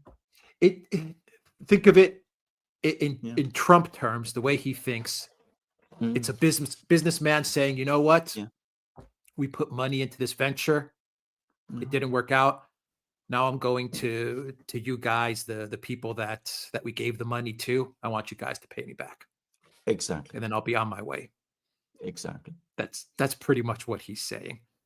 Yes. Anyway, Commander Crossfire says religion is too easily thrown around as the problem in the Mideast. The Arabs aren't calling jihad. The Israelis are simply fascists. Religion probably the only thing keeping the region from going boom. And Russia. And Russia is strong. Sorry. And Russia is strong. They're probably. I mean, I'm not going to pretend that I'm an expert on the theologies of the Middle East, but I think you're probably right about this. I am sure that there are many different people with many different views about religious matters. You find fanatics on all sides, and you certainly find them in the Middle East. But I'm fully prepared to accept and go along with those who say that fanaticism is a product of the conditions rather than of the underlying faiths. But as I said, I'm not an expert in the theologies, so if people want to push back, they're at liberty to do that. But that's my instinctive view. Matthew says, I watched both Duran videos today. Surely the Baltics cannot be preparing to go to war with Russia. Can America prevent this? Does it want to? I don't think they are preparing to go to war with Russia. My point in my program is that some people in Russia are saying, why are you doing this? Why are you cutting yourself off from reliable electricity? Why are you talking about closing your borders? All of this you're saying at precisely the same time as this talk about seizing Russian ships in the Baltic Sea. Is this a sign that something is being prepared in the Baltics? It's entirely understandable, given all that has happened over the last 3 years, that people in Russia are talking in that way, and they're listening to the rhetoric that's coming out of Brussels and, of course, out of the Baltic capitals, and they're putting 2 and 2 together, and perhaps they're making 5, but you can't be surprised that they are. Christopher, thank you for that super sticker. Dimitra says, thank you, gentlemen, for your hard work. Zariel says, Aaron, her name is Hillary Shillington. From Locals, Alexander, 1 second. From My Info says, Aaron, why did Hamas hold Thai citizens for 400 days? Why? Maybe you could answer that. I don't think we can. I don't think we can answer those questions. I mean, they went in, they took hostages. These person was there. By the way, they're also holding Russian citizens too. Just saying. OG Wall says, good evening. Arcane Eclectic says, please hit the like button, everybody. Yes. Kevin Dwan, thank you for that super sticker. Sir Muggs Game says, Shelley's poem, England 1819, Brutal Critique, describes today rulers who neither see nor feel nor know, but leech-like to their fainting country cling till they drop, blind in blood without a blow. Shelley is an exceptional poet, a very political poet, by the way, a most remarkable man and one of the great romantic poets. And I think that's a very profound and insightful statement. He is, as far as I'm concerned, by the way, the greatest of the romantic poets. Some people prefer Keats, but I've always been a Shelley fan myself. Just saying. Commander Crossfire says, everyone knew about USAID. I worry for what comes next. Everybody knew, but not to the degree that we do now. It's still astonishing. The thing about USAID is that I think it's fair to say that Alex and I and all the sort of people who you probably see, I mean, certainly Aaron, we all knew what he was up to. But even then, perhaps we didn't know quite how much. Some of the things that have been going on, the amounts of money that have been spread around the world, as I said, the university departments, the media outlets, all of them, repeating each other.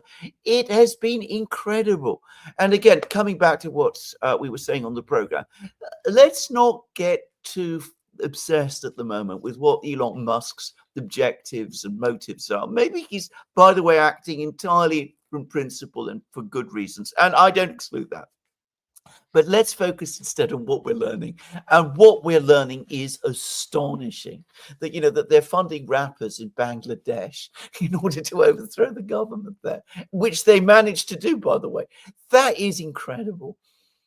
Yeah, I also want to say that knowing something and then actually seeing it I know. is quite incredible. I mean, everyone knew, absolutely. but to actually see it, Absolutely, it has a whole different dimension to what's been it going does have on. a different dimension, and it does also, of course, give you confidence in your own assessment if you're proved right. And wow, have we been proved right? Yeah. Sparky says, Aaron, Matt Orfalia should put together a video including the clip of Huckabee literally expressing his hope for the apocalypse in his lifetime, as well as clips from Hegseth et al. For President Trump. Yeah. Well, thank you for that, Sparky. Thank you for that. I mean, I have some hopes for Hegseth, actually. I mean, he's obviously a man on a journey, and he's now been given the Pentagon to run, which is a huge operation. Let's see what he comes up with. Sir Bugs Game says, if Trump walks away from Ukraine, then the EU makes peace. Macron gets a Nobel Peace Prize. Trump strokes out in the Oval Office. I think if Macron gets a Nobel Peace Prize, then one can definitely say that satire has ended. I mean, that really would be completely absurd. But no, seriously, if America pulls out of Ukraine, which I think is going to happen, by the way, I think in some way, in some form, in some shape, at some point over the next 3 months, 4 months, whatever, America will be out of Ukraine. I like Aaron. I cannot imagine Trump going back to Congress and asking for more money. What Alex said on one of the programs that we did, how can he ask for money given what Elon Musk and others are saying and Zelensky are saying about how much money was embezzled? $100 billion lost. They're going to go back and ask Congress for more, so that more of it can be embezzled. I mean, that isn't. I mean, realistically, that isn't going to happen. It's not going to happen.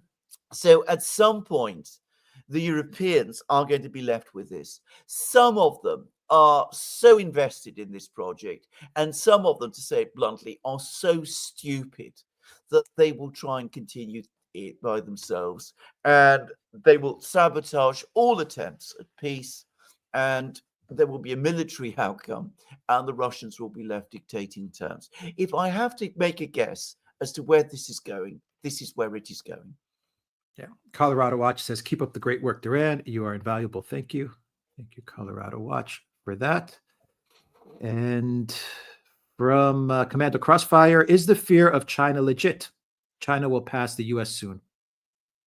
I don't think it is legit in the sense that I don't think that the Chinese have, a project to take over the world. I think they have many, many issues and problems and concerns of their own related to China, and I think that that's probably their primary focus. Many Chinese point out that anyway, this kind of global expansion project that some people attribute to them is fundamentally out of tune with the traditions of Chinese society. And whenever I've discussed it, I said, you're talking about the traditions of your society. Can that really apply to the government? What they say to me is simply this: the government in a country like China cannot ultimately go too far against the traditions, because the people it wants to use it to send around the world would be Chinese themselves, and they would not really support a project of that kind. So I personally think a deal can be done. I think that the United States and China can eventually find a point of coexistence with each other. I don't think they'll be friends, but I don't think they need to be enemies. Zariel says Biden admin gave Russia to China. Well done, Brandon. True enough. Toronto Brad says respect free speech from Canada. Thank Absolutely. you, Toronto Brad, for that. Absolutely. John Flanders says, does anyone really think that the U.S. military will behave like the IDF? I don't think that. Well, I'm not going to try and guess. Actually, I mean, I was going to say that I don't think they would. I think if things like that ever were to happen, I think there would be big opposition in America. I think there'd be a lot of people in America who would protest against it, as happened, with the My Lai massacre and all that in Vietnam. So I think there would be a backlash, but I'm not going to say more because I don't want to assume things before they happen. Humming Pylon says, is Trump trying to divide Russia and China? If so, how? Well, I think he is. I think that's always been the plan. I think if you go back to the first Trump term, I think the original idea, which was partly, I think, Steve Bannon's, was make up with Russia to break up this, rivalry with China, play up the fact that the Russians and the Chinese have not always been friends, pull Russians back towards the West, see whether you can build good relations with them. And then, of course, that couldn't happen because of Russiagate. And then Biden came along. And then there was a completely different idea, defeat the Russians in Ukraine, engineer regime change there, smash Russia, bring back Yeltsin, Yeltsin 2, whoever that was, Navalny maybe. And that will cause policy to change, and that will break the Russian-Chinese axis. And that has clearly failed. And now I think Trump might be attempting a sort of weaker version of the Bannon plan of the first term, improve relations with Russia, stabilize the situation in Europe, at least find some way that way to get the Americans out of Europe, out of their commitments to Europe, so that they can focus on the Indo-Pacific instead. So I think there are all these things. My own view is the better way is to pursue simultaneously détente, not friendship. That's lost now. But some kind of détente with the Russians and some kind of détente with the Chinese, based on tough-minded, pragmatic realism. I think that is possible with both countries. I think they each have considerable issues that they need to sort out internally, and I think they would welcome it. But, well, we'll see what Trump and his people manage. Peter Collins says, who will take the power in Syria? Well, I'll tell you who has it now. Erdogan does. Nobody should be fooled about about al-Jilani. He is not the real leader of Syria. I mean, he maybe called himself President Shara, but at most he is Erdogan's viceroy in Damascus. That is all he is. So Erdogan runs Syria at the moment, but I think he's going to find it more and more difficult. And I don't think that there is any clear way back for Syria. And I have to say this, I think that putting this all together again, recreating the Syrian state as it existed before 2011 is now going to be all but impossible, at least in any short-term future. Sir Muggs Game says, genesis of Mossad was circa 1930s Istanbul. Turkey and Israel have been close ever since, very close. Gola and Vraki close.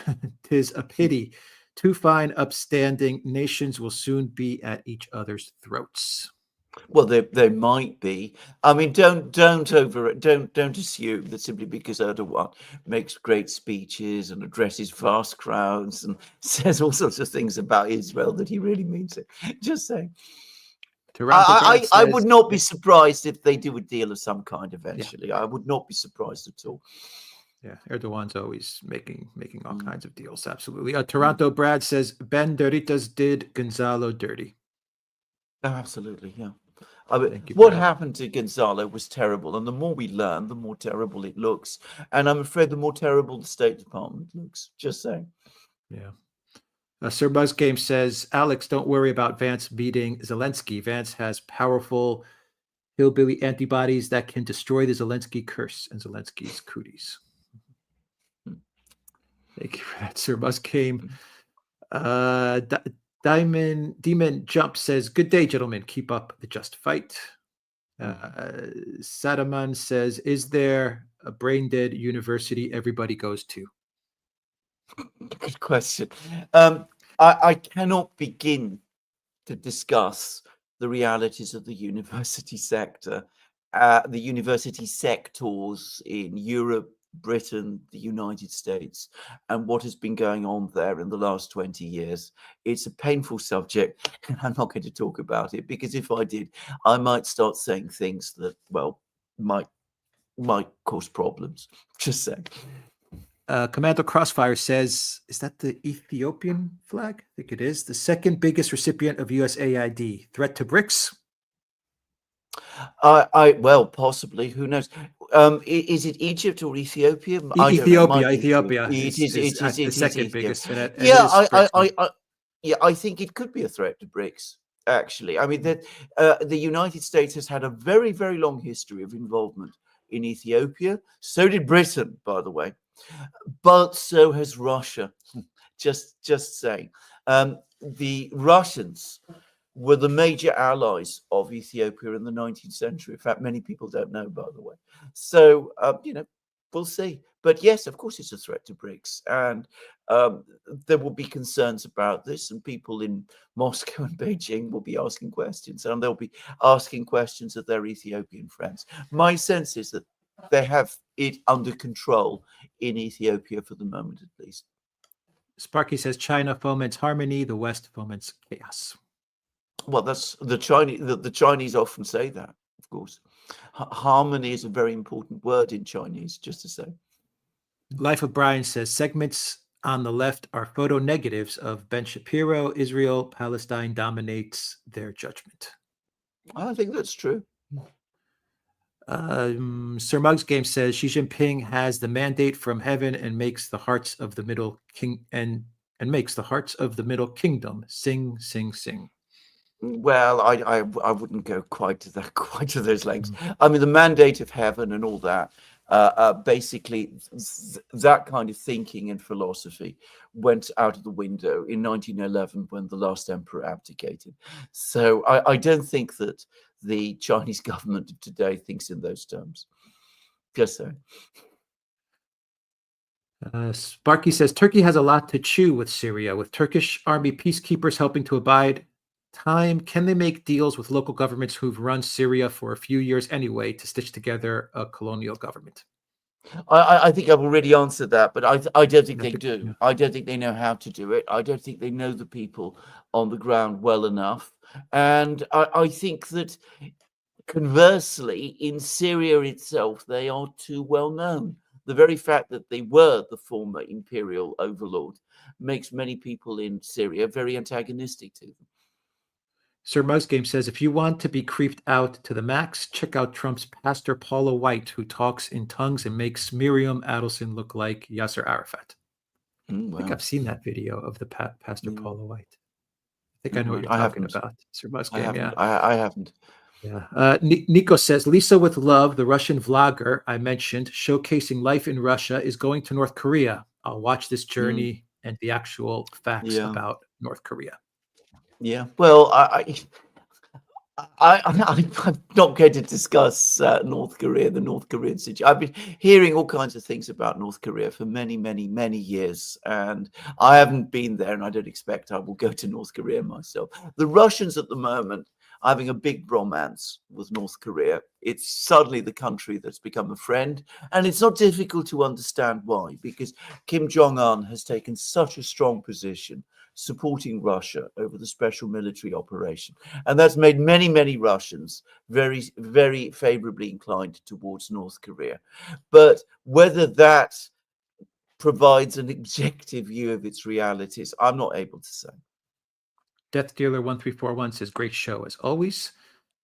Sparky says, make Ukraine Russia again. Don't leave a rump state called Ukraine. At least it remains a NATO playground, a carpetbagger's money laundry, and a BlackRock property. You made this point before, and with every single day that passes, with every single plan that people in the West bring up, peacekeepers, frozen conflicts, all of that sort of thing, the people in Russia who think like you there are more of them, and they become more determined to see that very outcome that you've described. So I think we have to, be prepared for that possibility. I don't think that was the Russian objective 3 years ago, but we are getting closer to the point when it might become that. Seraphim Gulen says, can Trump actually make life difficult for Russia if he decides that he is not getting what he wants from Russia? Is Putin concerned by this at all? Yeah, well, well, of course he's concerned, and of course the United States can make life difficult for Russia. I mean, there's an absolutely crazy idea floating around at the moment. It's admittedly an EU idea, apparently not an American one, of seizing Russian ships on the high seas. Ships carrying oil and all of that on the high seas. Straightforward piracy dressed up with various legal excuses. And that's just one thing that they could do. They could do all kinds of things that could trouble and cause the Russians problems. And of course, the Russians know all about that. Will that cause Russian policy in Ukraine to change? No. Can Russia respond to all of that? Yes, it can. Will Russia's friends split away from Russia because of these pressures? No, they won't. But to say that the Russians would welcome that kind of pressure, of course, wouldn't be true.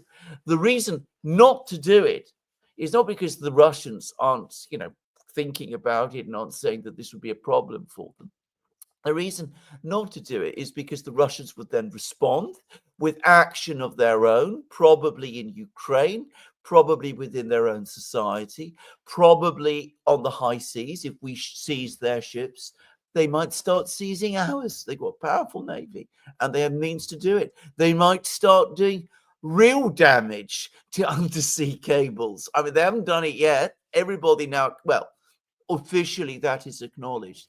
If we get into that kind of game with a country like Russia, we're storing up enormous problems for ourselves, greater problems for ourselves than we can inflict on the Russians.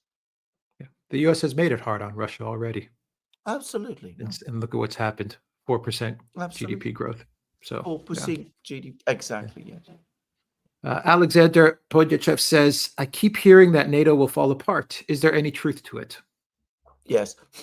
At some point, everything ends. I mean, NATO will not be here forever. I think that's the first point to say. I think it is closer to a crisis than it has been at any point in its history. I always remember the comment that Alex made before the special military operation began, that if you wanted to choose a hill to die on, NATO had to choose a hill to die on. To choose Ukraine was the greatest idiocy. And that is what they did. And they might very well die on that hill. Sparky says, in 3 years, Russia can hold referendums about remaining part of Russia in Western Ukraine. If needed, they can donate areas to neighboring countries as long as they don't call them Ukraine. Well, they could do that, all of those things. Peskov today, in response to Trump's comments about Ukraine becoming Russian, he said, well, plenty of places in Ukraine want to become Russian. Of course, he's said, the 4 regions have already chosen to become Russian, but he seemed to hold out the possibility that other places might want to become Russian too. Just saying. Commander Crossfire says, what's up with Georgia? No restoring ties with Russia. Oh, I mean, I think there's been a big misunderstanding about the Georgia thing. I never got the sense that the Georgian government was pro-Russian. just to say, what it was that it wanted to avoid a war and to maintain good economic and commercial relations with Russia, which Georgia has. And then, of course, there was this extraordinary regime change attempt carried out in Georgia, which we now cost $40 million. I suspect it was really an awful lot more than that, by the way. And we're probably going to get the whole picture eventually. But for the moment, the situation in Georgia has stabilized. The government's interest will be to keep it that way and give it a year, 2 years' time. When the special military operation ends, perhaps, then the Georgians and the Russians can meet and they can have their discussions, and who knows what might come. Klaus Botner says, Ukraine must hold new elections. The solution is there. Well, everybody says that, except Zelensky himself, who says it would be entirely the wrong thing to do. Guess why?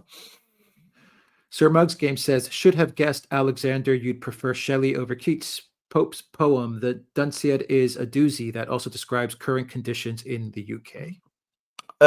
A lot of people don't understand how much politics there is in English literature, by the way, particularly of that period. Life of Brian says, scale of one. I should say I like Pope also.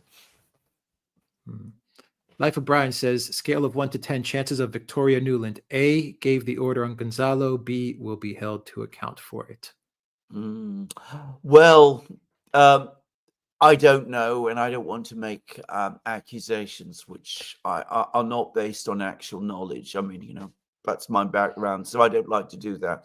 If she did give some kind of, I don't suppose it was an order, but some kind of direction which played a role in what happened to Gonzalo, I will not be in the least bit surprised. I can very easily imagine it.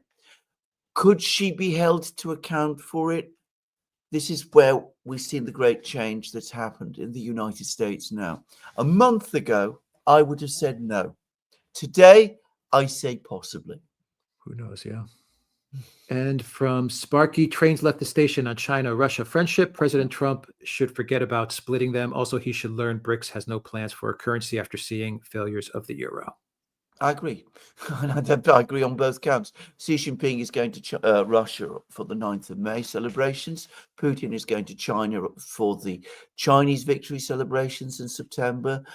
There's word that there will be another meeting between Putin and Xi over and above those two. This relationship is developing fast. Yeah, and Colorado Watch says, interesting times, grew up to see the U.S. peak and decline. People get fooled into thinking that prosperity was the natural order. Nope, just a cycle. Fortunate enough to see it peak. People always forget about prosperity, that it must be worked for. Just saying. What happened in the United States was that the people who took over took all that wealth and prosperity that had been built up over many, many decades and even centuries of hard work. They took it for granted. You see that so often happen. Aristocracies everywhere do this. And this is unfortunately what's been happening to the United States. It is a cycle. Very true. All right. Alexander, any final thoughts? This has been an absolutely outstanding program. Absolutely outstanding program altogether. We are in extraordinary times. And again, just to make a point that I made before, don't worry too much about what plans Trump and Musk have about what they're doing in Washington. What they're doing is important, and the outcome is important too. And overall, it is very good. Just saying. Well said. All right. Thank you to Aaron Maté for joining us. Once again, I will have his information where you can follow his work as a pinned comment down below. Thank you to everyone that watched us on Odyssey, on Rockfin, on Rumble, YouTube, and TheDuran.locals.com. And thank you to our moderators. Zarael, thank you. Peter, thanks. T. Jordan, thank you so much. And I think that's everybody that was moderating for today. And we will we will catch everybody tomorrow, right, Alexander? Absolutely. Tomorrow. Absolutely. More videos. And More tomorrow, plug your I new do. live I stream do on my Locals, Alexander. live stream on Locals. Absolutely, 1400 hours EST, 1900 hours London time. Looking forward to meeting you all there.